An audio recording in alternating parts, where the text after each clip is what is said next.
नमस्कार, आप देख रहे हैं समाचार प्लस का खास कार्यक्रम ग्राउंड जीरो। हमारे साथ मौजूद हैं अलवर के कुछ जागरूक लोग जो बताएंगे कि अलवर के विकास को लेकर क्या हो सकता है, क्या समाधान हो सकता है, क्या समस्याएं बनी हुई है। सर, आप अलवर के जागरूक निवासी हैं, क्या आपको लगता है अलवर के डेवलपमेंट में क्या होना जरूरी है? अलवर के डेवलपमेंट में आपने देखोगे अभी कुछ वैसे विकास हो ही रहा है। पूर्व सरकार रही है, वर्तमान सरकार है, दोनों सरकारें काम कर रही है। लेकिन वर्तमान सरकार के द्वारा, केंद्र सरकार के द्वारा राजस्थान और अलवर के अंदर ये मेडिकल कॉलेज जो खुला है वो हमारे लिए बड़े सौभाग्य का विषय रहा है। हमारे यहाँ पे सफाई की अच्छी व्यवस्था, नगर निगम को पदोन्नति की गई है, वो हमारे लिए सौभाग्य का विषय रहा है। मैं ये कहना चाहूँगा, लेकिन पूर्व जो सरकार रही है, पूर्व जो रही है, लेकिन खेलों के विकास की मैं बात करूँ, खेलों के विकास में कुछ ज़्यादा से बढ़ोतरी कर ही नहीं पाई है। कुछ खेलों का जो जनता का जो खिलाड़ी जो होता है, खिलाड़ी का एक उत्सव तो होता है कि मैं खेलों के द्वारा जैसा कैसा मेरा डेवलपमेंट हो, कैसा विकास हो, कैसा शरीर का विकास हो, उस विकास के लिए वो एक नौकरी, एक उसका अंतिम लक्ष्य होता है कि खेलने के बाद समय पूरा देने के बाद वो चाहता है कि मैं एक अच्छी नौकरी मिल जाए। लेकिन पूर्व सरकार ने ऐसा कोई भी ऐसा काम नहीं किया जो वर्तमान के खिलाड़ी जो इंटरनेशनल हो, नेशनल हो, ओलंपिक खिलाड़ी ऐसे राजस्थान में पैदा हुए हैं, अलवर ज़िले में पैदा हुए हैं, जिनको एक योग्यता के आधार पर नौकरी दी गई। ऐसा कोई कार्य नहीं किया। आप पता हो कि हर खिलाड़ी को खेलने के लिए सरकार एक कुछ कोटा देती है, कुछ पैसे देती है कि उनके एक विकास हो सके। उस पैसे को आज तक 5 साल के अंदर 1 रुपया खिलाड़ियों के पास नहीं पहुंचा है, जिससे खिलाड़ी अपना विकास कर सके, खेलों में जुड़ सके। तो खेल में जब जुड़ेगा तो उसको ये लगना चाहिए कि मैं पास पैसा कहाँ से, क्योंकि गरीबी आज ग्रामीण केंद्र से बच्चा शहर में आता है और शहर में आने के बाद उसको रहने की व्यवस्था भी चाहिए, खाने की व्यवस्था भी चाहिए। ग्रामीण कस्बे का आदमी परिवार जो होता है वो कैसे जीवन पालन करता है, वो कैसे बच्चों को देगा। उस पालन पोषण के लिए सरकार ने एक स्कीम चलाई हुई है कि बच्चा अगर स्टेट में मेडल ये लगाएगा, नेशनल में ये मेडल लगाएगा, तो मैं इसको ये सुविधा मिलेगी। आज तक बच्चा उस सहायता से छिन्न हुआ पड़ा है, दूर हुआ पड़ा है। ऐसी सहायता हम चाहेंगे उस सरकार के, आप वर्तमान में सरकार के द्वारा इस सहायता को बच्चों को दिलाया जाए, जिससे बच्चा अच्छा प्रदर्शन करे, हमारा देश का, हमारे जिले का, हमारे गांव का, हमारे राज्य का नाम करे। ऐसे हम तैयार करने का हमारा प्रयास रहेगा। स्टेडियम भी अलवर में अच्छा है, इसके बावजूद भी सुविधाएं नहीं है। स्टेडियम अच्छा है। आप देखो पूर्व में, वर्तमान में, पूर्व सरकार जो भाजपा सरकार रही थी, माननीय वसुंधरा राजे सरकार, उनके द्वारा बड़ा एक इंडोर हॉल बनाया गया है जो एक हब माना जाए खेलों का। लेकिन आज तक पूर्व में 5 साल सरकार और निकल चुकी, अब हमारी वर्तमान सरकार आई है, लेकिन उस सरकार के द्वारा आज तक 5 साल में उसका हॉल का उद्घाटन ही नहीं हुआ। इस लड़ाई में रहा कि भंवर साहब उद्घाटन करेंगे, कि राहुल गांधी जी करेंगे, गहलोत साहब करेंगे, कौन करेगा। उस उद्घाटन के चक्कर में उस हॉल को बना ही बना रह गया, जर्जर स्थिति में हालत हो गई है। वर्तमान में आप देखो मत्स्य यूनिवर्सिटी का जो है, जो भाजपा सरकार के द्वारा उस यूनिवर्सिटी को लाया गया और यूनिवर्सिटी के हल्दी नाम में उस बिल्डिंग को दिया गया, उस 5 साल सरकार में उसको उस बिल्डिंग में पहुंचा ही नहीं पाई, 1-2 कमरों में सीमित रह गई है। तो उस बिल्डिंग के बनने के बाद आज तक उस बिल्डिंग इतनी जर्जर हो गई है कि वो कब गिर जाए, उसमें बच्चा कैंपस शुरू करे तो बच्चे पे कब बिल्डिंग गिर जाए, उस डर में वो कैंपस जा ही नहीं पा रहा।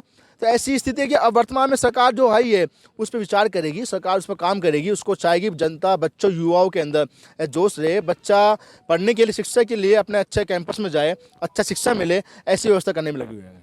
आपको क्या लगता है कि अलवर के विकास के लिए क्या जरूरी है, क्या होना चाहिए? नई सरकार आई है, क्या उम्मीद रखते हैं आप? देखिए, अलवर ज़िला एक बहुत ही संपन्न ज़िला है, ऐतिहासिक ज़िला है।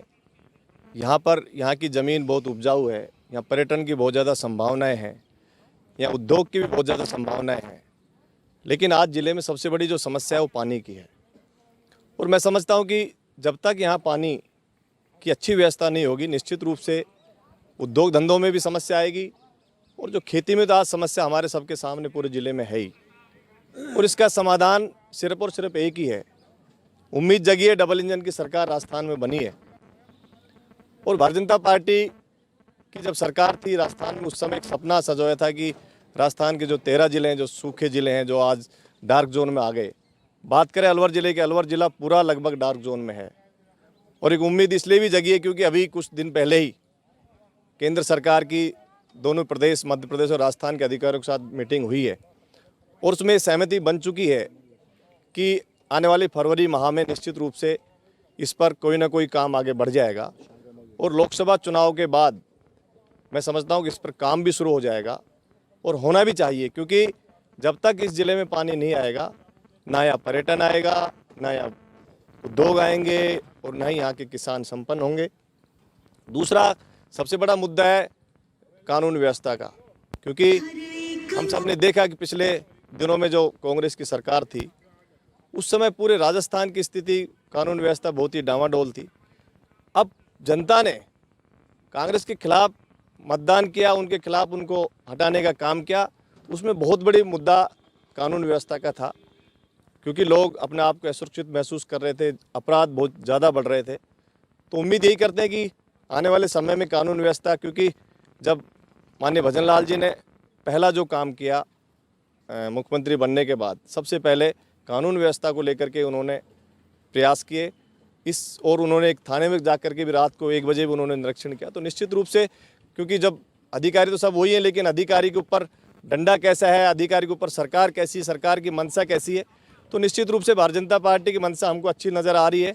जिस प्रकार मुख्यमंत्री जी प्रयास कर रहे हैं, तो आने वाले समय में जब जिले में यहाँ पर अपराध पर रोकथाम लगेगी, तो यहाँ का पर्यटन भी बढ़ेगा, यहाँ का उद्योग धंधा भी बढ़ेंगे। तो मैं मानता हूँ कि यहाँ पर बहुत बड़ी समस्या पानी का समाधान सिर्फ और सिर्फ ERCP के माध्यम से, बाहर से पानी लाना पड़ेगा। अलवर ज़िले में ज़मीन में पानी है नहीं। और दूसरा, पर्यटन का बहुत बड़ी संभावनाएं हैं। और हमारे अलवर ज़िले के, अलवर शहर के विधायक मंत्री बने हैं, तो लोगों की उम्मीद भी बहुत ज़्यादा जगी है, क्योंकि सरिस्का हमारे पास एक बहुत बड़ा अभ्यारण्य है, पूरी दुनिया में फेमस है। तो निश्चित रूप से हम सब उम्मीद करते हैं कि आने वाले समय में सरिस्का के आसपास अच्छे होटलों का निर्माण होगा, सरिस्का के अंदर भी सुविधाएं बढ़ेंगी। तो अलवर इतना नज़दीक है, दिल्ली के NCR क्षेत्र में आता है, और दिल्ली के इतना नज़दीक है, मैं समझता हूँ कि सवाई माधोपुर से ज़्यादा पर्यटक अलवर में आने की संभावना है, क्योंकि यहाँ पर कोई एक अभ्यारण्य नहीं, उसके अभ्यारण्य के अंदर हमारे पांडुपोल जी महाराज जी हैं, हमारे नीलकंठ जी महाराज जी हैं, भर्तृहरि महाराज जी हैं। यानी कि आप देखिए, अलवर में चारों तरफ अपार संभावनाएं हैं पर्यटन की। और जिस प्रकार से अलवर ज़िले के 3 टुकड़े हुए, उसके बाद एक बहुत बड़ी जिम्मेदारी, बहुत बड़ी आवश्यकता महसूस हो गई है, क्योंकि अब ये जो क्षेत्र है अलवर का, अलवर शहर के आसपास का, इसमें पर्यटन की ज़्यादा संभावना है कि उद्योग धंधे बहरोड और तिजारा खैरतल ज़िले में चले गए। तो मैं समझता हूँ पूरे ज़िले को भी लेकर के चलें तो पर्यटन की बहुत ज़्यादा संभावना है। पर्यटन काम करना चाहिए, निश्चित रूप से काम होगा। मुझे लगता है कि इन तीनों मुद्दों का प्रमुखता से काम होना चाहिए।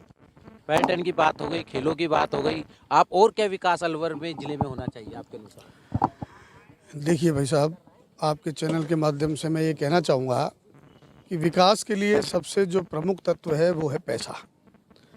पैसा जब हमारे पास खर्च करने को होता है तो विकास की बहुत सारी योजनाओं का क्रियान्वयन हो सकता है। पिछले 5 साल जो सरकार रही वो भ्रष्टाचार में इतनी लिप्त थी, फ्री की रेवड़ियाँ बांटने का जो कल्चर पुरानी सरकार में था, तो आज जो सरकारी खजाना है वो तकरीबन खाली स्थिति में है। तो बड़े चैलेंज हैं, बड़ा संघर्ष है कि किस तरह से पैसे का संग्रहण किया जाए और विकास कार्यों में लगा जाए। जहाँ तक विकास की संभावनाओं का सवाल है, तो निश्चित ही शहर में और ज़िले में विकास की बहुत सारी ऐसी चीज़ें हैं जिनको करने की तुरंत आवश्यकता है, और जो नई राज्य सरकार है वो उन चीज़ों पर त्वरित संज्ञान ले भी रही है। जहाँ तक सवाल है कि विकास किस तरह से किया जाए, तो उद्योग धंधे शहर से हटने के बाद, क्योंकि ज़िला दूसरा बन गया भिवाड़ी, तो खाली हमारे पास एक पर्यटन की आवश्यकता बचती है। ये एक ऐसा संगठित क्षेत्र है जिसमें रोजगार के विशाल अवसर हैं। हम भाग्यशाली इसलिए हैं कि माननीय संजय जी शर्मा जो स्वतंत्र प्रभार के मंत्री हैं, वन, पर्यावरण, जलवायु परिवर्तन और विज्ञान प्रौद्योगिकी, अलवर से हैं, 7 स्वच्छ छवि के नेता हैं, ईमानदार नेता हैं। तो ऐसा प्रतीत होता है कि अलवर के लिए और पूरे ज़िले के लिए उनके सम्यक प्रयास होंगे कि किस तरह से पर्यटन का हर तरीके से विकास किया जाए। हाँ, और हम लोग बहुत सारी जगह घूमने जाते हैं, वहाँ देखते हैं कि पर्यटन ही एकमात्र रोजगार का साधन है। छोटे छोटे कुटीर उद्योग धंधे, गिफ्ट की दुकानें, कपड़े की दुकानें, तो पर्यटन एक अपने आप में एक विपुल संभावनाओं का एक विषय है कि जिस पे हमको लगता है शहर की आगामी 15-20 साल की रोटी रोजी हम पर्यटन के माध्यम से शहर को और ज़िले को दे पाएंगे, ऐसा मेरा मानना है। जहाँ तक अपराधीकरण का सवाल है, तो आप पत्रकार लोगों के माध्यम से पता लगता था कि पुरानी सरकारों में तो थानों की भी नीलामी होती थी। जब थानों की नीलामी होंगी और अधिकारी पैसे देके आएंगे तो कानून व्यवस्था जर्जर होना अवश्यंभावी है। लेकिन अब माननीय मुख्यमंत्री जी ने कार्यभार ग्रहण करते ही जिन अधिकारियों को लगाया, पेपर लीक मामले में SIT का गठन किया, चिकित्सा विभाग पे भी तुरंत उन्होंने 2-4 दौरे किए, थानों में भी उन्होंने दौरे किए, तो ऐसा लगता है कि जो भी अच्छे काम है जनता के हित में वो ये नई सरकार करेगी। और इस प्रकार की नींव इस सरकार के द्वारा रखी जाएगी कि प्रदेश एक बीमारू प्रदेश से निकल के एक समृद्ध प्रदेश के स्थान में हमारा स्थान आएगा, ऐसा हमारा विश्वास है। अलवर में आप भी काफ़ी जागरूक हैं, सारी जिले की समस्याएं और उनका समाधान विकास को लेकर भी आप बोलते रहते हैं, आपका क्या मत है इस बारे में? देखिए, निश्चित रूप से अलवर ज़िला एनसीआर में आता है। राजधानी जयपुर और केंद्र की राजधानी दिल्ली के बिल्कुल सेंटर में है। उसी के साथ अपार संभावना के साथ यहाँ से आगरा भी बहुत नज़दीक है। जैसा कि मेरे मित्रों ने बताया, पर्यटक क्षेत्र में तो प्रबल संभावना है। उसके साथ साथ महत्वपूर्ण पानी की जो बात की है वो निश्चित रूप से बहुत आवश्यक चीज़ है। उसके बिना तो कुछ संभव है ही नहीं, चाहे खेती को ले लीजिए, चाहे कुछ भी डेवलपमेंट को ले लीजिए। लेकिन मैं इस बात पर मुद्दे पर ध्यान दिलाना केंद्रित करना चाहता हूँ आपको। अलवर ज़िला एक ऐसा है जहाँ शिक्षा की बहुत बड़ी प्रबल संभावना है। इसको शिक्षा का हब बना करके निश्चित रूप से इस क्षेत्र में बड़ी पहले से आपने देखा, पिछले कार्यकाल को छोड़ दें तो उससे पहले यहाँ शिक्षा की भी संभावना और शांति प्रिय शहर है।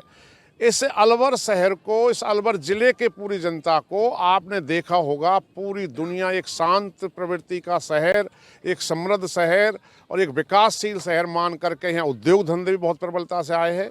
और निश्चित रूप से शिक्षा, मेरा तो अभी आपसे यही कहना है कि शिक्षा की बहुत बड़ी संभावना है, उसको बढ़ाना चाहिए, शिक्षा पे ध्यान देना चाहिए। जिस तरह का कोटा हब बना हुआ है अब इस टाइम जयपुर की तरफ संभावना, वो सारी संभावनाएं दिल्ली के नज़दीक होने के कारण हम सबको अलवर ज़िले में शिक्षा के बड़ी बड़ी संस्थान और निश्चित रूप से यूनिवर्सिटी का बहुत बड़ा डेवलपमेंट करके शिक्षा पर फोकस करके, जिससे कि सारे रोजगार के भी समाधान जिसमें समाहित हैं। आप देख रहे हैं कि जब प्रोग्रेस करता है आदमी, पढ़ता लिखता, तो शांति भी है, कानून व्यवस्था भी निश्चित रूप से एक मूल धारा विचारधारा के साथ आगे बढ़ता है। तो सबसे महत्वपूर्ण चीज़ है शिक्षा।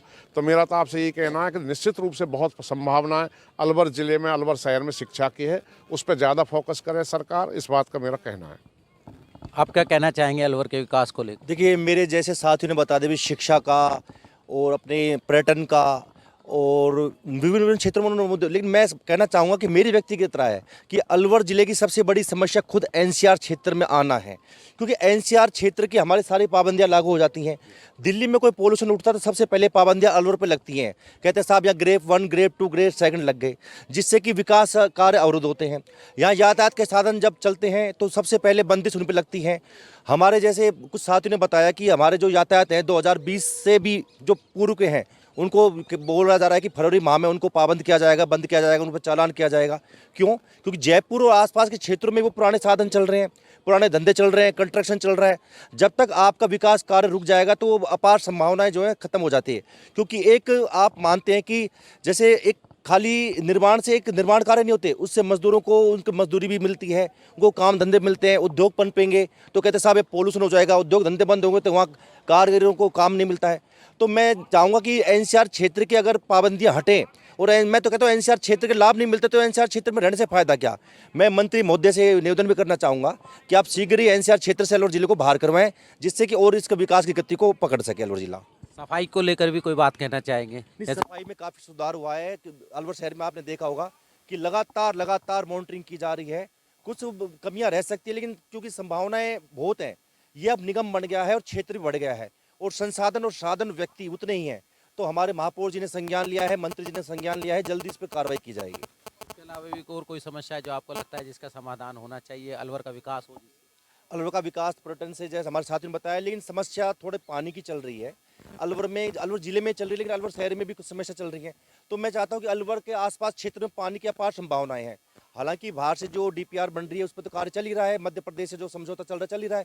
लेकिन यहाँ पे जैसे हमारे मंत्री जी ने पूर्व में संघर्ष भी किया था सिलीचेट बांध के लिए, अब जयसमंद बांध के लिए, तो हम आशा करते हैं कि जिस सरकार में हमको संघर्ष करना पड़ा, अब सरकार जब बदली है तो संभावना भी जागी है और शीघ्र इसका निवारण भी होगा। कुछ जागरूक लोग हमारे साथ मौजूद है जिनसे जानना चाहेंगे कि अलवर के विकास के लिए क्या क्या उनकी अपेक्षाएं हैं और क्या होना चाहिए। जी बताएं, अलवर को लेकर क्या आपकी सोच है और क्या विकास के अवसर हैं यहाँ? चंद्रशेखर भाई साहब, अलवर तो बहुत महत्वपूर्ण जिला है और विशेष तौर पर शहर, क्योंकि अलवर जो है वो जयपुर और दिल्ली दोनों राजधानियों के बीच में है। तो यहाँ पर्यटन के क्षेत्र में बहुत बड़ी संभावना है। हमारे यहाँ सरस का अभ्यारण्य क्षेत्र है, भर्तृजी है, कंपनी बाग है, बाला किला है। तो यहाँ जिस तरह से टूरिज्म उदयपुर में और जयपुर में है, वही टूरिज्म अपने अलवर में भी हो सकता है, क्योंकि अब इसमें थोड़ा विकास करने की आवश्यकता है। अब अलवर शहर से हमारे माननीय संजय शर्मा जी मंत्री बने हैं, तो उनके पास ही पर्यटन का क्षेत्र कुछ आता है, वन क्षेत्र उनके पास है। तो पूरी उम्मीद है कि अलवर जिला, अलवर शहर पर्यटन के क्षेत्र में बहुत महत्वपूर्ण आगे बढ़ेगा और यहाँ का विकास होगा और रेवेन्यू बढ़ेगा, तो अलवर का शहर का विकास भी होगा। धन्यवाद। आपका क्या मानना है अलवर को लेकर? अलवर के विकास में बहुत सारी संभावनाएं हैं, जो कमियां नज़र आती हैं। सबसे अधिक कमियां तो यहाँ अतिक्रमण की सबसे अधिक समस्या है, ट्रैफिक जाम हो जाता है बार बार। दूसरी समस्या है यहाँ सफाई और ये कचरे के ढेर जगह जगह हैं, जिससे स्वास्थ्य पर भी और आने जाने वालों पर भी ये है। इसके बाद गायें बराबर सड़कों पर घूमती रहती हैं, इनके लिए न कोई इनको कांजी हाउस में ले जाने की कोई व्यवस्था है, न इनके मालिकों को कुछ ऐसी ताकीद की जाती है या पेनल्टी लगाई जाती है ताकि वो इन पशुओं को सड़क पर नहीं छोड़ें। इसके अतिरिक्त अलवर सरसों के उत्पादन में और जीएसटी टैक्स पेमेंट करने में मेरे ख्याल में राजस्थान के अन्य जिलों की अपेक्षा सबसे अधिक जीएसटी और टैक्स पे करता है। इसके बाद भी यहाँ पानी की समस्याएं हैं, सड़क की समस्याएं, जगह जगह गड्ढे, जगह जगह पानी बिखरा हुआ, जगह जगह कचरे के ढेर, इतनी अराजकता, इतनी विषमता, इतनी परिस्थिति दूर कैसे होगी? समाधान क्या है? समाधान यही है, मंत्री जी को चाहिए कि वो सड़कों का एक बार निरीक्षण करें कलेक्टर के साथ में, और जो संबंधित PWD है या महापौर जी हैं, इन सबको दिखाएं कि ये स्थिति है। एक रोड लाइट दिन भर जलती रहती है, कोई धनी दोरी कोई संभालने वाला नहीं है, जो वेस्टेज जाता है। और बिलों के बारे में, पानी के बारे में सब जगह इतनी मतलब अधिकारियों से मिलते हैं तो उनका कोई निराकरण नहीं होता, बार बार चक्कर लगाने पड़ते हैं किसी ऑफिस में बिना रिश्वत दिए और बिना इन भ्रष्टाचार। इतना अधिक भ्रष्टाचार है कि हर जगह भ्रष्टाचार है, जहाँ पैसे अगर नहीं देते हैं तो काम होता ही नहीं है। तो आपको लगता है कि अब सरकार बदली है तो कुछ नई सरकार से यही संभावना है, जैसा भजनलाल जी ने कहा, हम राजस्थान को मॉडल बनाना चाहते हैं, रोल मॉडल बनाना चाहते हैं। रोल मॉडल तो जब बनेगा जब आदमी की नीयत और कथनी और करने का अंतर भेद सब बढ़ पाएगा। अभी लोग कहते कुछ हैं, करते कुछ हैं, बातें बड़ी बड़ी करते हैं और हाँ, बाकी उनका रिजल्ट जो है इतना मतलब 100 नहीं लगता। इसलिए उनको चाहिए और मेहनत करें और एक एक आदमी के लिए एक इस तरह का ऑफिस स्थापित होना चाहिए कि वो अपनी कंप्लेंट को वहाँ पर लिख दे और उसके बाद 7 दिन में उसका प्रॉपर रिप्लाई और समाधान हो, ताकि भ्रष्टाचार मिटे और इनका ऑब्जर्वेशन मंत्री जी अपनी देखरेख में और पर्टिकुलर करें। आपका क्या मानना है अलवर के विकास को लेकर? देखो, अलवर एक ऐसा एरिया है जो अलवर और भरतपुर नियर बाई है, हरियाणा की बॉर्डर हमारे यहाँ से लगी हुई है और क्राइम्स जो हैं उधर से इधर आते हैं। जैसे ख़ास तौर से जो मोबाइल से जो टटलू काटने का जो काम है, ये बहुत ज़्यादा बड़े स्तर पे है और माननीय मंत्री जी के संज्ञान में है और मंत्री जी ने ऊपर शायद बात भी करी होगी सरकार से और सरकार के संज्ञान में भी है पहले दिन से ही। हमारे जो उद्योगपति और व्यापारी लोगों के पॉकेट से जो पैसे बड़ी चतुराई से निकाले जा रहे हैं और उनके खिलाफ कोई कार्रवाई नहीं हो रही है, उसके लिए आज स्पेशल टीम पुलिस ने भी बना रखी है, तो उसमें बहुत बड़ी संभावना है, प्रोग्रेस है। और हम कृषि प्रधान देश होने और कृषि एरिया ही हमारे अलवर के आसपास है, सरसों और गेहूं सबसे ज़्यादा उत्पादन, उसके लिए पानी की विशेष आवश्यकता है। तो माननीय मंत्री जी ने अभी एक कार्यक्रम में कहा भी था कि भाई ERCP जो है उसके साथ MOU हो रहा है और वो 13 जिलों के लिए लाभ पहुंचने वाली योजना है, तो उसमें पूरी संभावनाएं लगती है कि अगर ये कारगर होगी तो हमारे लिए बहुत बड़ी योजना सामने आएगी और एक तरफ हमारा उद्योग जगत आगे बढ़ेगा, एक तरफ हमारे किसान की जो अर्निंग है वो बढ़ेगी, तो हमारे मार्केट भी बढ़ेगा। और क्राइम पर यह है कि पुलिस पेट्रोलिंग पिछली बीजेपी गवर्नमेंट ने पुलिस ने चलाया था कि 8-9 बजे के बाद में अगर कोई भी लड़का लड़की या महिला पुरुष घूमता नजर आए तो उससे पूछ लीजिए। तो अभी मंत्री जी भी इसी योजना पे अभी कल परसों ने कोई मीटिंग भी की थी शायद, तो इसी योजना पे सुरक्षा व्यवस्था को अपन कैसे मजबूत करें, तो कार्यकर्ताओं से बात भी कर रहे हैं और ये संभावना अगर होगी तो इसमें सुरक्षा की भावनाएं मजबूत होंगी। आपके अनुसार बाबू जी क्या? ऐसा है कि ये अलवर जो ज़िला है वो 2 राजधानियों के बीच में स्थित है, इधर तो दिल्ली है, इधर जयपुर है।